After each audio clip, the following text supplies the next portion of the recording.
Last night, I went out to celebrate my friend's major accomplishment in finally signing a management contract with an awesome management group. Hard 8 Working Group works with Billie Eilish and Hobo Johnson and All Time Low. It was just awesome to watch all my friends go through this management contract negotiation, so many twists and turns and pitfalls, and helping them kind of walk through it and just seeing them grow as artists through that process. And it's all culminated in this momentous occasion where they've finally all signed to some pretty good paper. In this video, I want to talk about watching them go from very early days, years ago, all the way to this point, and why I think all the things that they've done on that pathway have contributed to their upcoming success. A lot of people believe a lot of great things about these kids in their group, and we all kind of think that they're destined to do something awesome, but it's been a long time coming, and I think that it's a teachable moment for a lot of artists out there. So let's get into it.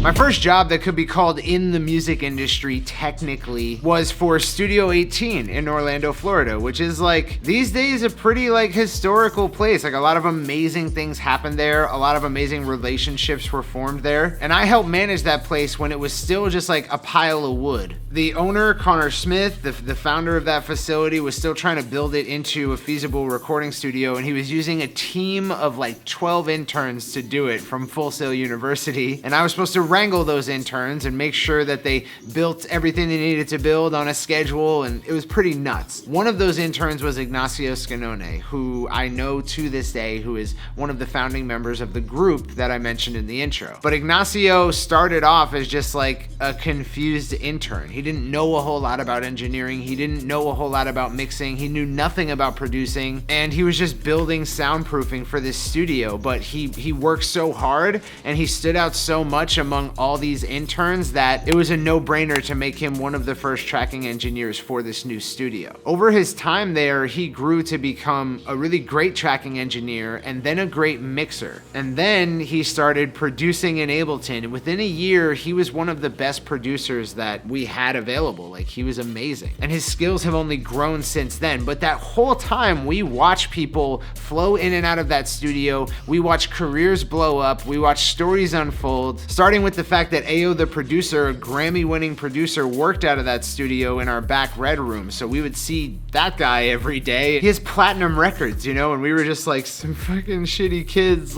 just trying to make some music and run a studio. We got to see crazy artists flow through there because of him, and then we watched our good friend Dylan R.LUM.R, who I've known since college, manage one of the former interns of that studio to national touring level. And that artist was named Kaiydo, and it was a meteoric rise, and we all sat around and we watched it. We had Tyla Yaweh, who is now on tour with Post Malone, living in the studio. He was my roommate, and I saw this guy every day, and now he tours worldwide in stadiums with Post Malone. We watch people like Wi-Fi's Funeral and XXX Tentacion and all these characters who are now pretty much famous flow through that studio. One of the first events that I ever threw for that studio was putting Palmer Reed, who now has written a song for Diana Ross, and Reggie Williams, who is now the amazing artist also managed by Hard 8 named R.LUM.R. They were a double bill at the Red Lion Pub here in Orlando, Florida. So much of Orlando's musical history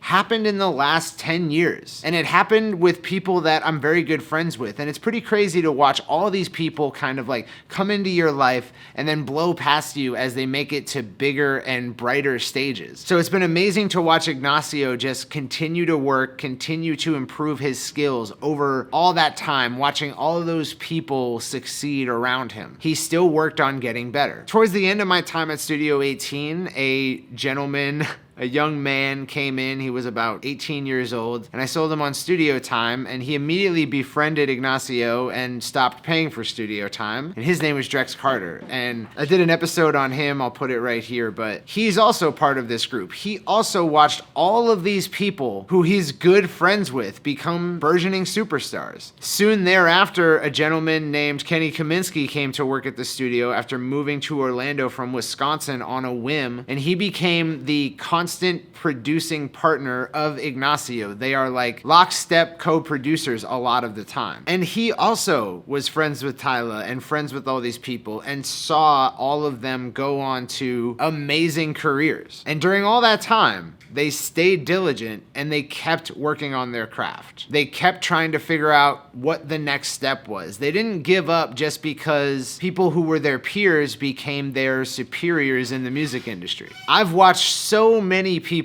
become successful, and every single time it's happened, I've always been overjoyed, like elated, like, oh my God, they're killing it, they're blowing up, that's awesome. But it's easy to get down on yourself about it. Like, I've seen tons of people have a tough time dealing with the success of others. It can also be hard because people who might have been your friends in your scene no longer have the time or the bandwidth to be talking to you or hanging out with you on a regular basis. And so they're not necessarily like close friends anymore where they once might have been. And that can really add to the sting of it if you're an artist, if you're kind of sitting around in your scene somewhere that someone famous used to be and you feel like you weren't that far behind them at one point. But since I got out of college, I've seen Orlando as like this bubbling cauldron. There's just so much talent in this area, and for such a weird random reason, because it's such a transient city. And I just knew that it was going to get the recognition it deserved, that this scene was going to blow up, you know, that there was going to be people coming out of here like crazy. And now it's happening, and I can't help but just be so excited that it is happening. That if you were to create a magazine article about all the artists that have come out of Orlando, that would be an impressive magazine article. A lot of people would be like, wow, Orlando's been blowing up over the last 5 years. And so I think that, you know, if you're in a music scene that's got a lot of talented people in it, you're going to see people blow right past you. Who are your friends? Who are your peers? Who are your day in and day out buddies? The people you hung out with. And they're gonna end up in LA, or they're gonna end up in Nashville or New York, and they're gonna be doing interesting things, and you might not make it before they do. But if you're part of a scene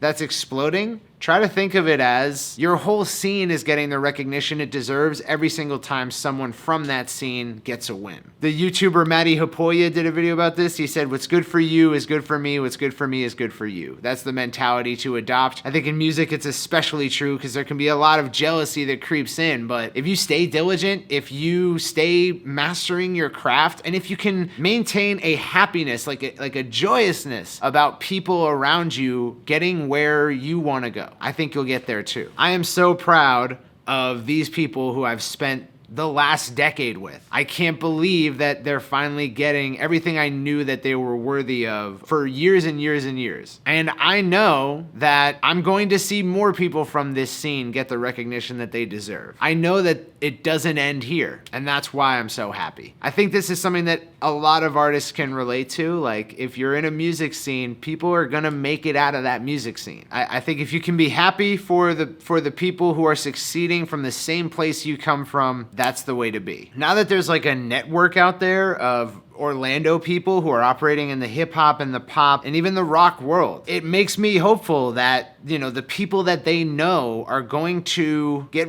raised up, you know, like a rising tide raises all ships. And so I'm gonna see tons of artists that I love getting a closer look from the music listening world, and that is phenomenal. If you're an artist out there, take the time, be patient, stay dedicated, and hope for great things, not just for your career, but for your entire scene as well. With that said, I've been Circa for Full Stack Creative. I hope you have a fantastic rest of your day. If you like this video, please like it and subscribe if you want to get more videos that are of this verite. And if you do, I'll see you in the next one.